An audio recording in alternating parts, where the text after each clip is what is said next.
America helped Russian oligarchs steal on everyone's billions. minds in the wake of Putin's invasion of Ukraine. You've probably heard about the insane amounts of hidden wealth they have. Oligarchs buy mansions and condos in Florida, apartments in New York, yachts, even sports teams. That's who the Russian leadership are. They have a lot of money, even though it's hidden away. Gaga is set to perform on a Russian business tycoon's billion-dollar yacht, cashing in a paycheck of nearly $3 million. And you might have heard that the American government is taking action. Tonight, I say to the Russian oligarchs and the corrupt leaders who built billions of dollars off this violent regime, we're coming for your ill-begotten gains. But if America is really going to rein in the power of Russian oligarchy, we need to reckon with the fact that we created the system that allows them to hide their stolen wealth. That's right. America let Russian billionaires exploit our financial system through lax rules and hidden loopholes, and they're not the only ones doing it. American and European billionaires stash their riches exactly the same way. We have an opportunity right now to shut down this shadowy world of offshore finance. It's not just a way to pressure Putin's Russia, it's also a way to make sure oligarchs from around the world have less control of our economy and politics. Here's how we can do it. This is the classroom for a more perfect union. What is an oligarch anyway? Well, an oligarchy is basically a small group of wealthy elites who control the politics and laws of a nation's government. The word is almost always used by Western media to refer to Russian oligarchy. These are a small set of ultra-wealthy business magnates who have had tremendous power in Russia. Of course, we don't have that in the United States. Not us. Never us. Never that. We would never do that. We would never have oligarchs. Don't be crazy now. Don't be crazy now.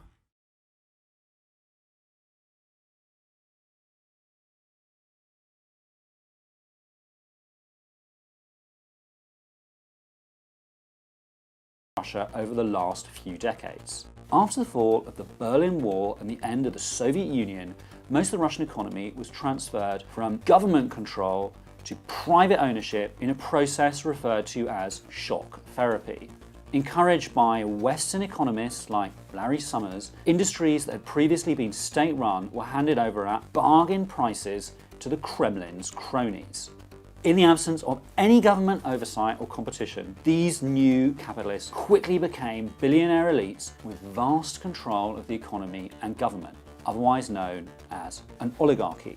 When Russia entered the world of global capitalism in 1991, the men who became oligarchs were pleased to discover a shadow financial system, flush with dark money and shielded from the law.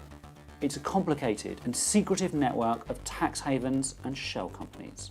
We've seen in recent leaks like the Panama Papers that this shadow system has enabled the global financial elite to shield trillions of dollars from taxation or law enforcement.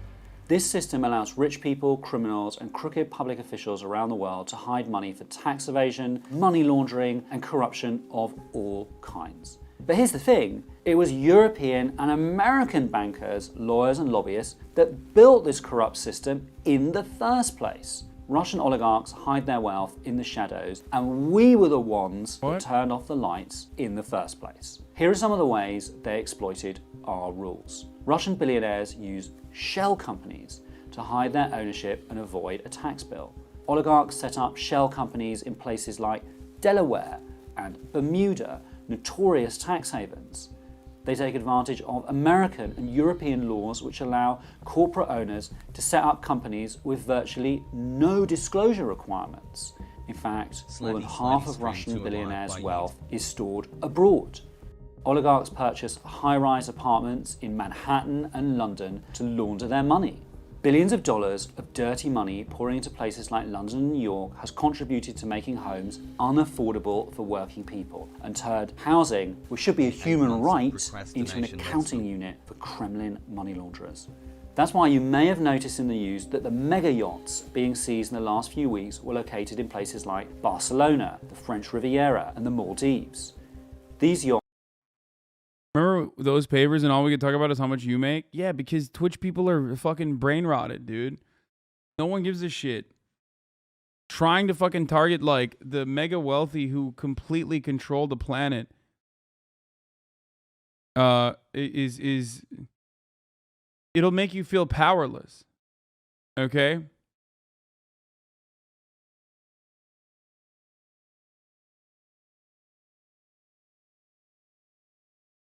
But Twitch streamer Rich, that's a good one.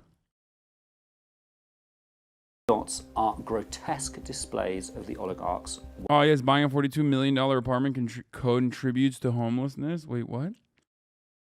Do you think Russian oligarchs or just oligarchs in general do not contribute to homelessness? The fuck do you mean?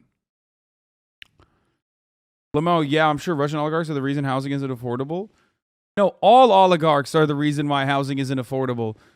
All capitalists are the reason why housing isn't affordable. They buy housing as a commodity, as an investment vehicle. What the fuck? Yes, dude. Yeah, exactly. Not just like Russian ones. It's like, hey, man, listen, I'll only criticize capitalism if we do it from a point of view of ethnic background or race or creed, okay? I'm not doing it for any other reason.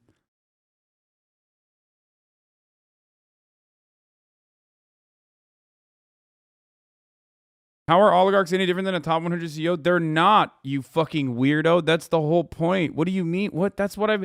Did you hear me being sarcastic? I think I was being serious. What the fuck? That was my point. What is going on? What's happening right now in the chat, dude? All billionaires are oligarchs. America is also an oligarchy. Hello. What is going on? There's no difference functionally between a Russian oligarch and an American one, okay? People make it seem like the Russian oligarch controls large swaths of the Russian economy, whereas like the American one doesn't. No, the American one does too. What the fuck?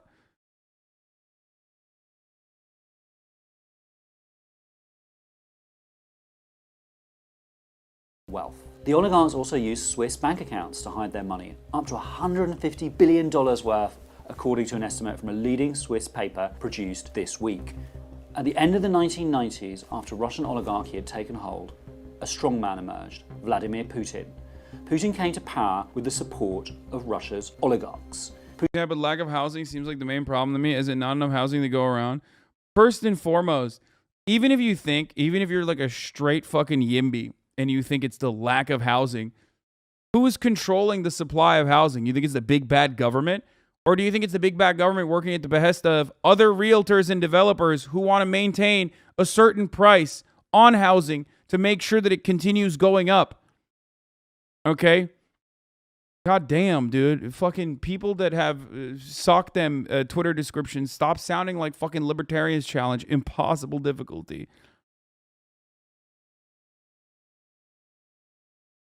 Putin himself has amassed vast wealth, and by some measures is the wealthiest man in the world. Putin has reportedly spent $1 billion to build himself a 123,785 square foot palace, which is nearly double the size of Buckingham Palace.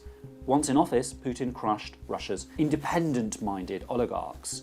Then, with the support of those that remained, he gradually moved Russia from a failing democracy with freedom of speech to a dictatorship governed with fear and violence.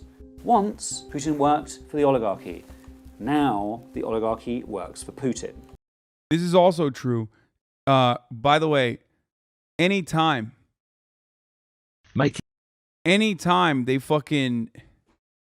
they cover like what Russia is doing or what Putin is doing in Russia and all that shit, like it's fucking hilarious that it is just like you can make a one-to-one comparison to the United States of America, straight up. So after decades of fueling Russian oligarchs' wealth, why are we suddenly going after them? Why now? Well, Western leaders believe that putting pressure on Russian oligarchs could force them to pressure Putin to withdraw from his invasion of Ukraine. But many analysts, myself included, believe that Russian oligarchs... Wait. Hold up. The person who said, even if you build a skyscraper for every citizen, it won't be enough to if you price it so they can afford it. That's true. Let's go. That's literally not true. In most cities, vacant housing units outnumber homeless people by around 3 to 1. I agree. certainly. I understand and agree with your point. Yes. There's also vacant houses that people sit on because, again, it is considered an investment vehicle and it's cheaper to just sit on vacant homes and Airbnb it out or potentially rent it out rather than actually fucking sell it, okay? Or even rent it out, as a matter of fact. Because ultimately, you know, you can just cash out on that investment years down the line because it's an asset that's constantly appreciating. Why is it constantly appreciating? Through a series of financially interested parties getting together and ensuring that it constantly appreciates as by doing things like limiting the supply of housing too, okay? Supply of affordable housing especially. Only allowing expensive new housing to be built, luxury condominiums and the like. Ensuring that hotels, for example, don't do like Project Room Key type things to combat homelessness. All of it still comes back to the same concept, which is that housing should not be seen as a commodity. Okay?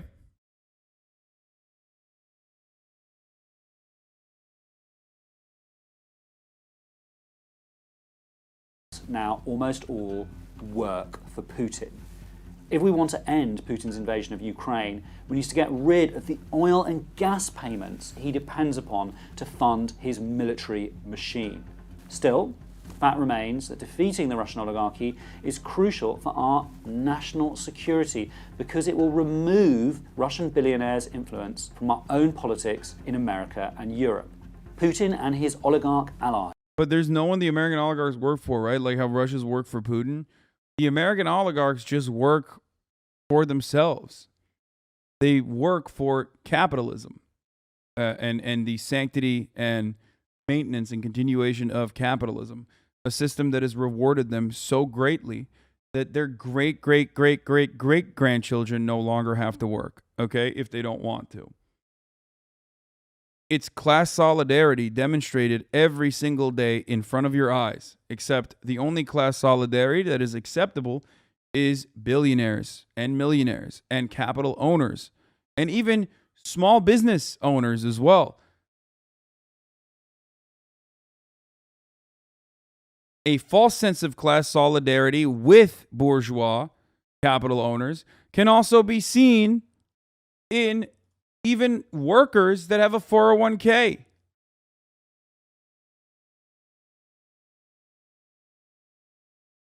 Okay?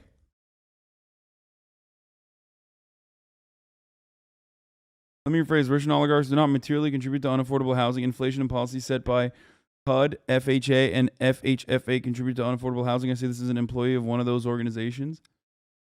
I mean, I think you're missing what I'm saying. What I'm saying is, it's the top of the fucking hour. And as an oligarch of the American variety, I'm going to serve you a 60-second ad because I have class solidarity with the main oligarch, Jeffrey Bezos. And a contractual obligation, Jeff Bezos, dictates I serve you a 60-second ad break at the top of every hour. But you can avoid those ads if you subscribe for $5 or for free with a Twitch Prime, that is. By connecting your Amazon Prime account to your Twitch account, you get one free Prime subscription a month. Here's the 1-minute ad break now.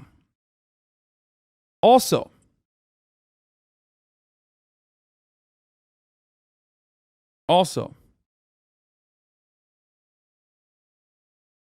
are you saying you're a Twitch oligarch? yes. I'm just an oligarch, baby. The most disgusting ad break you've ever done. Okay, so Morgie's 10 months in an old head now.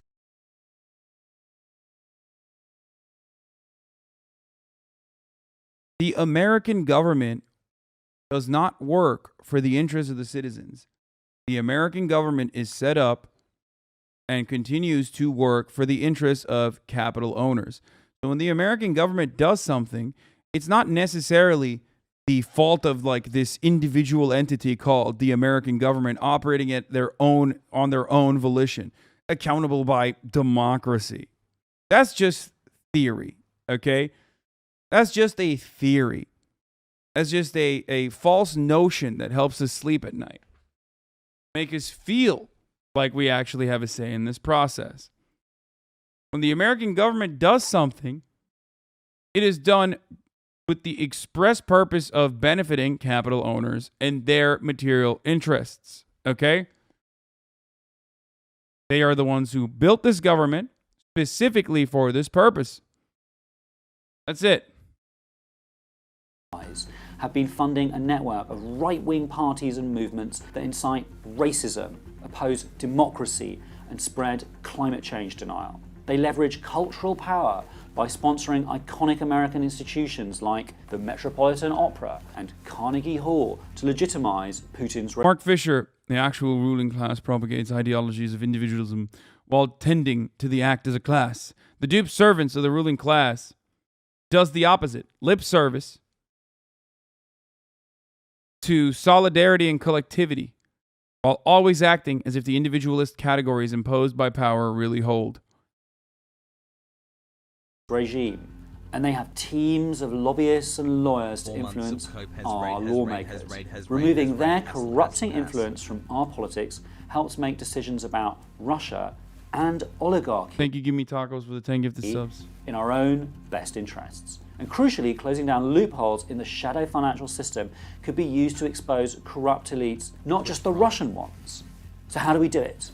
First off, we can create a global wealth registry to track oligarchs' assets across the world. This would... Yeah, right.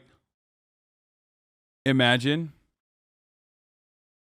I'm willing to bet that, those who hold the levers of power would not necessarily be very comfortable with such a concept.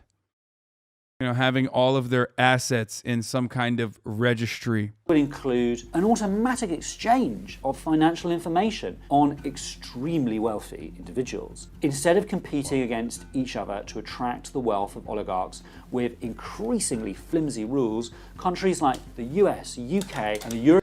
It's really funny because, there's well-intentioned social democrats, okay, that propose these kind of solutions, but don't actually want to do what it takes to build an enforcement mechanism. And can't even fucking comprehend how that would work. You know what I mean? It's just not going to happen. And I think this is some pickety. The enforcement mechanism will be expensive? No.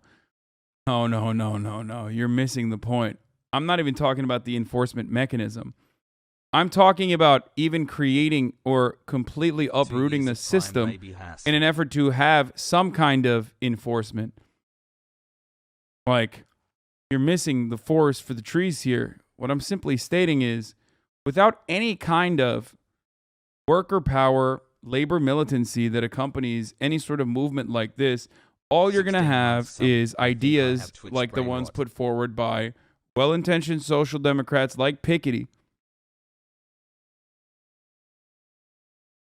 about a wealth registry and a potential wealth tax at the global level, when these individual countries operate specifically at the behest of said oligarchs. They work in a way where the governments work in favor of those very same people that we're supposed to be doing a wealth registry on. Never going to happen. The European Union could work together to make sure the wealthy pay their fair share. Second, we can close financial loopholes which are frequently used by oligarchs to hide their wealth.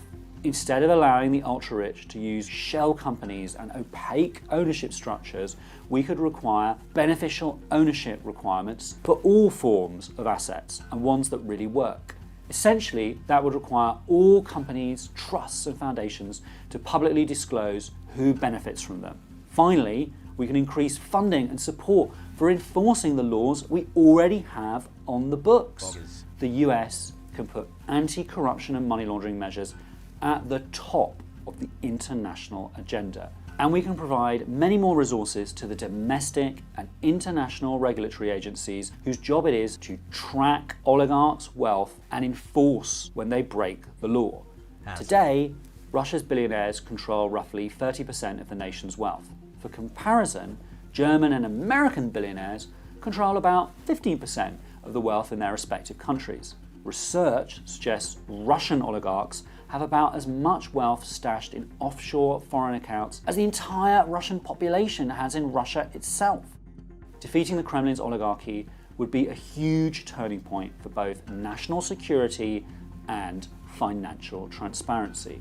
So if our leaders truly are serious about tackling Putin's oligarchy, then we have to start looking at our own role in creating these loopholes and close them down once and for all.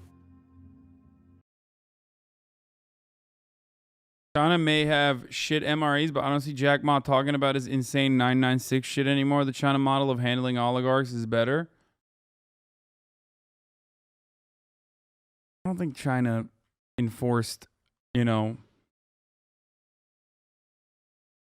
don't think China kidnapped Jack Ma in the lightest terms I can use to because he was talking about his 996. 11 months of hussy Scotland.